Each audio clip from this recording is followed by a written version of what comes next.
ঢাকার আজিমপুর স্টাফ কোয়ার্টারের এক বাসায় ডাকাতির সময় অপহরণ করা সেই শিশুকন্যাকে উদ্ধার করেছে র্যাব।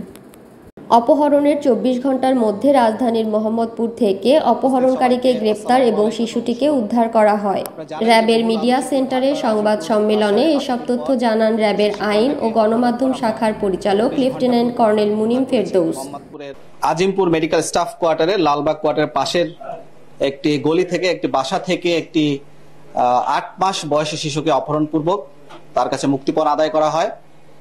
ঘটনার পর্যবেক্ষণে আমরা আমাদের র্যাব 10 এর একটি আভিযানিক দল এবং আমাদের র্যাব হেডকোয়ার্টারের একটি গোয়েন্দা দল সম্মিলিতভাবে কাজ শুরু করেন এবং এর পরবর্তীতে আমরা ১৬ নভেম্বর রাত ১টা ৩০-এ আদাবরের নবীনগর হাউজিং এর একটি বাসা থেকে অপহৃত শিশুকে উদ্ধার করতে সক্ষম হয়েছি।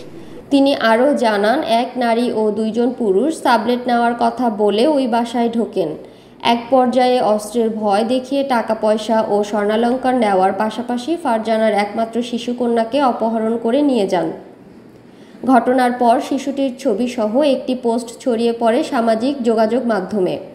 পুলিশের একাধিক টিম ও র্যাবের জোর প্রচেষ্টায় ঘটনার ২৪ ঘণ্টার মধ্যেই উদ্ধার করা হলো শিশুটিকে।